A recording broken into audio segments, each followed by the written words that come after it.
change the oil in a 2016 Honda Civic. This is a 2.0 liter, so it doesn't have the turbocharger. So if you're trying to figure out which oil filter to use, the 2.0 liter does not have a turbocharger. And then the smaller one does. It's a 1.6 liter, I think. I could be wrong. Anyway, so we got us a oil filter. Let's look at the part number on this one. There it is, right there. That's the one they gave us.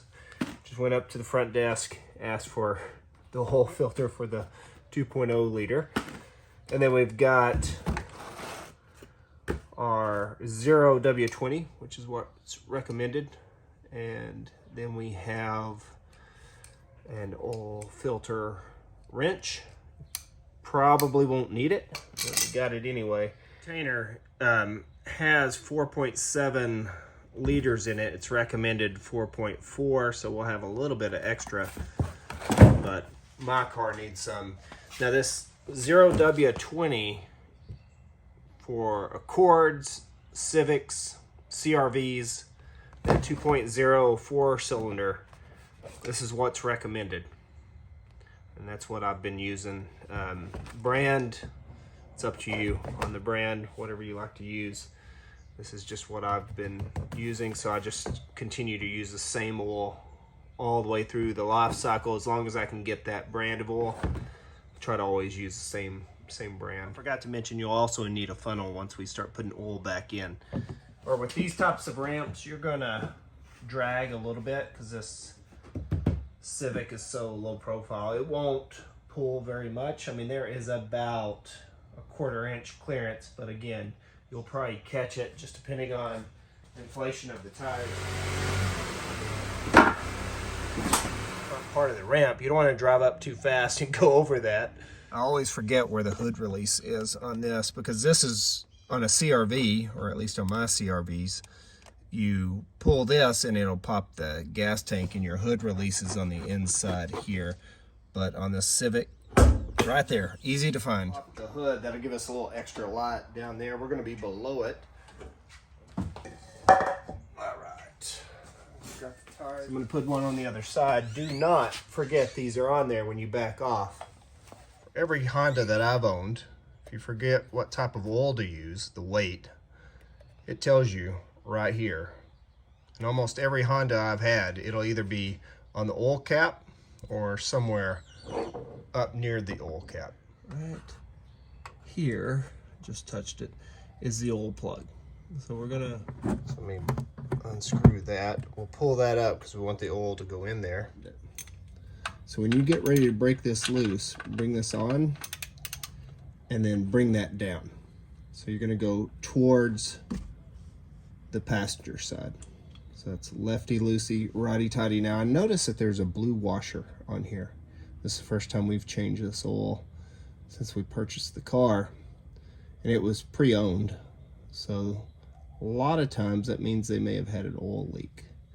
So put our oil pan in place, make sure it's centered up on that smaller oil pan so it doesn't get lopsided. And those fit together pretty well. Coming out. There we go. I'm just gonna keep that plug over here so I don't get it all over the floor. We'll just let that pour out. So you wanna have a grease rag handy. We'll let that fully drain out and we'll give it some time. All right, so you can see it's still dripping. So I just brought the oil pan over because we're gonna need it underneath. I gotta move this a little bit more. We're gonna need that underneath the oil filter. So I'm facing now towards the passenger side of the car. And a lot of these, this is where that other tool would come in where you would clamp it that I showed you. Let me just grab it. So I've already felted this one, but you would grip it on each side and turn it in the direction it needs to go, which is gonna be turning it this way. So lefty-loosey, didn't have much in it, but it's gonna have some in the oil filter. So we're gonna turn that down. All right, so it's pouring out there. We'll just let it pour out of there and get into the oil pan. So it threads up on there, and you can see it takes a long time to kind of unthread it. There we go. And then we'll turn that face down. All right, you see that little port right up in there? That's where this is gonna go. So I'm gonna take the cover off of this one. It's a micro guard. And then I'm gonna run that the opposite way. Make sure you do not cross thread this thing, so get it lined up. I'm gonna move my light. So you should be able to do this. It's just the opposite way that you took it off. And you don't want to cross thread. You don't have to prime these. So what I mean by priming is pouring a little bit of oil in there, and you want it hand tight. So you should be able to loosen this back by hand. So I'm not gonna cinch it down too tight. I'm just being real. So that's still dripping on the other side, so I'm gonna let it drip. Like, look, I can kind of push the car a little bit and we'll get a little bit more oil out. So I'm gonna let it drain. Put the oil plug back in. Then we'll tighten it down. You don't want to over tighten it. I mean, you want it to be secure, but not too tight. So I'm gonna run that down by hand first, but I don't want to try to tighten it with the wrench while I have this oil pan in place. So I'm gonna remove the oil pan and then I'll bring the wrench back in. Now, I'm just gonna tighten that up. Make sure this cap is on. Make sure that cap is on. You don't want this spilling out in your car. I'm just gonna wipe this down with my oil rag here, so I don't have to worry about anything really getting all over the car. I'm gonna put it in the back of my CRV, but I don't want to take the chance of having oil all over it. Get my car dirty.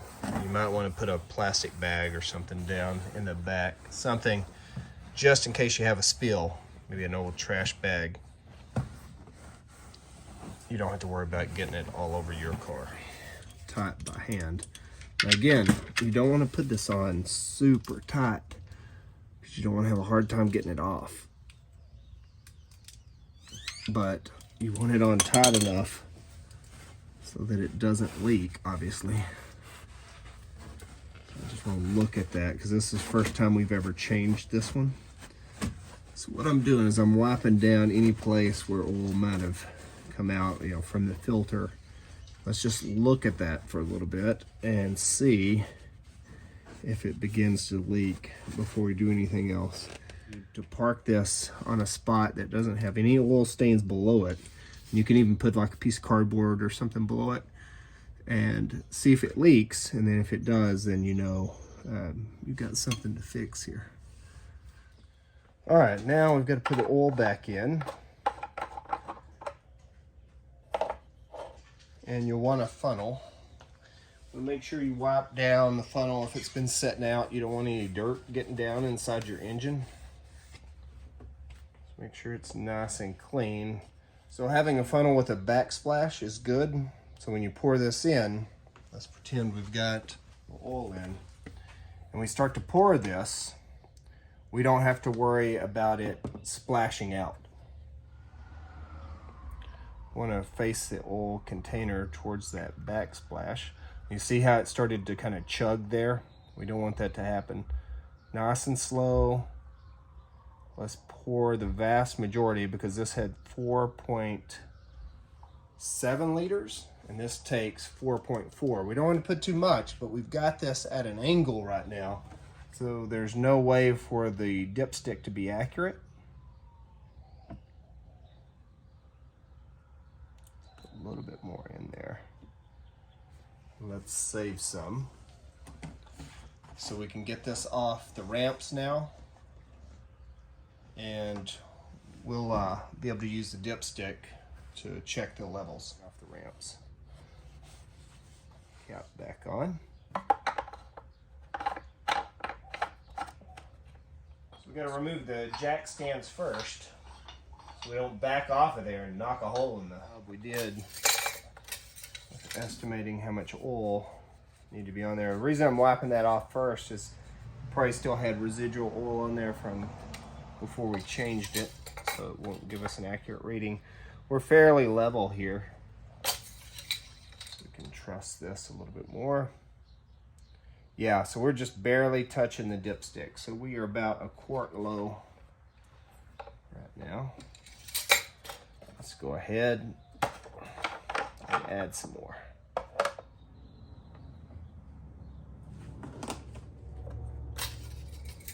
And it's going to take a little bit for that to kind of drain down. Plus, it's not warm oil yet, so that looks good. I'm going to run the engine some and cycle it through, and then we'll check it again. That's pretty much it for changing your oil. Cap back on. Make sure the dipstick's in place. Make sure the cap is back on and secure. Then you can go ahead and close the hood. Those always break.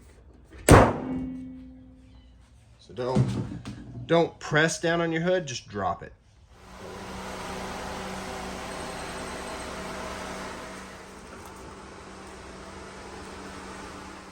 We're going to take the oil that we changed and we're going to take it back down to the auto parts store, and they have a place where you can recycle it. Now sometimes they'll take it from you at the front desk, other times they'll have you walk behind the counter and go pour it out yourself. It just depends on who's working.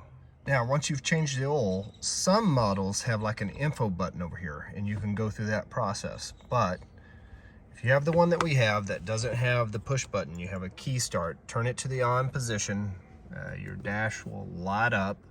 And then once you do that, go over to the right hand side and find the trip button. So it's this little stick right here, and you're gonna scroll through.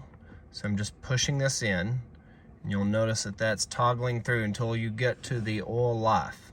All right, so there's oil life. Now I'm gonna hold it down for 10 seconds, or about 10 seconds. And then you're gonna see it start to flash here in just a second. So once it does that, then hold it down again for 10 seconds. And that should reset your oil life. So now we're good, and the little maintenance light will go away.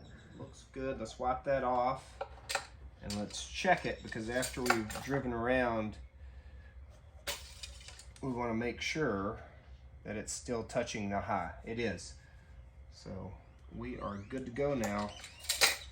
Oil is changed, and now we have the oil life reset. So it'll warn us again once we need to change it, but you still need to check that oil. Don't go by the oil life. Periodically check, especially when you have a used car or a car you haven't driven for a while, because you want to see if it's burning oil, because some will. As they age, they'll start to burn off oil, and you don't want to burn up your engine.